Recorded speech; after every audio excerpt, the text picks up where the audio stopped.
మీకు ఈ మధ్యన అసెంబ్లీకి వచ్చారు కదా, మీకు జీతం ఈ 3-4 రోజులు కలిపి మీకు 35,000 వస్తుంది మీకు అని సంతకాలు పెట్టే మనస్కరించలే. నేనేమనుకున్నాను, జీతం తీసుకొని పని చేద్దాం అనుకుంటే యాక్చువల్గా లోపలికి వెళ్ళి పంచాయతీ నిధులను చూస్తూ ఉంటే డబ్బులు లేవు. పంచాయతీ శాఖలు ఎన్ని వేల కోట్ల అప్పులు ఉన్నాయో తెలియట్లా. ఒక్కొక్క హెడ్ తవ్వే కొద్దీ, అంటే ఒక్కొక్క దానికి ఏ హెడ్ కింద ఎంత ఖర్చు అవసరం అని తవ్వే కొద్దీ అసలు అనంతంగా లోపలికి వెళ్తానే ఉంది.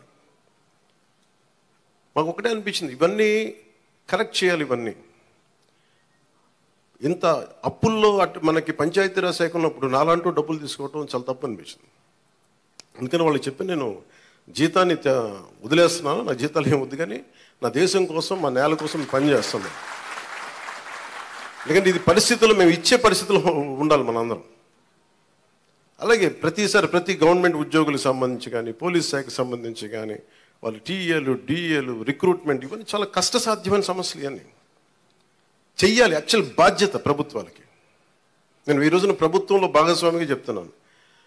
నేను అద్భుతాలు చేస్తాం అని చెప్పట్లేదు, కానీ మీకు జవాబుదారీతనం ప్రభుత్వం ఉన్నది ఉన్నట్టుగా చెప్తాం. ఈ రోజున చేయగలిగేది చేసి చూపించాం. ఈ రోజున రాగానే మొదటి సంతకం గౌరవ ముఖ్యమంత్రి శ్రీ చంద్రబాబు గారు పెట్టింది ఇదే.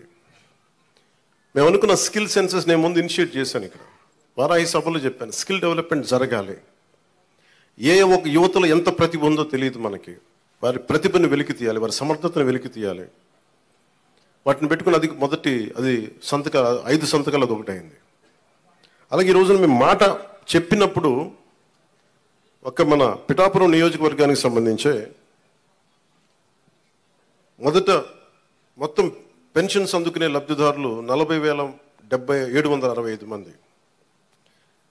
దీనికి సంబంధించిన డబ్బు రూపంలో మొత్తం 27,34,00,000. వృద్ధాప్య పెన్షన్లు అందుకునే వాళ్ళు దాదాపు 20,396. వితంతు పెన్షన్లు అందుకునే వాళ్ళు 9,970. దివ్యాంగులు పెన్షన్ తీసుకుని 4,819. మత్స్యకారులు 1,498. చేనేత కార్మికులకు సంబంధించిన 997. కల్లుగీత కార్మికులు 619. డప్పు కళాకారులు 230. ఇలా కాకుండా అలాగే ట్రాన్స్జెండర్స్ కానీ, ఇందాక మీరు మాట్లాడుతూ ఉన్నారమ్మా, దీని గురించి మీరు ప్రత్యేకంగా మీకు మాట్లాడతాం మీ గురించి ప్లీజ్. కరెక్టే, ఇవన్నీ మీరు ఒక్కరోజు వినండి, మీరు ఆవేశపడకండి, కూర్చోండి, వినండి, దయచేసి వినాలి. మీరు జర్నలిస్టా, మీరు సంఘం నుంచి వచ్చారు? ఓకే, కూర్చోండి ప్లీజ్, కూర్చోండి.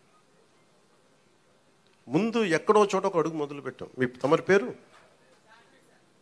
మీ పేరు సార్? ఓకే, గోవిందరావు గారు. ఇది ఎక్కడో ఒక చోట మొదలు పెట్టాం, గుర్తుపెట్టుకోండి. ఇందాక కలెక్టర్ గారు కూడా అదే చెప్తున్నారు.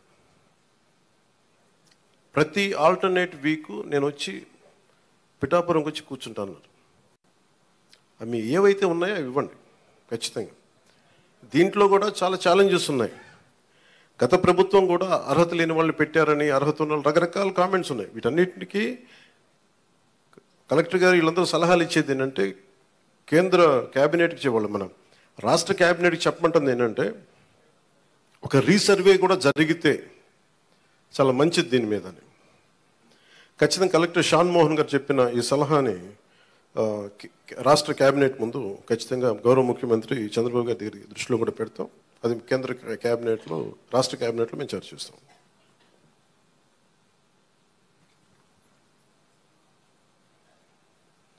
ప్రతి ఆల్టర్నేట్ వీక్ కలెక్టర్ గారు ప్రత్యేకించి వచ్చి ఏమైతే ఈ సమస్యలు ఉన్నాయో, గ్రీవెన్సెస్ ఉన్నాయో ఆయన మాటిచ్చారు.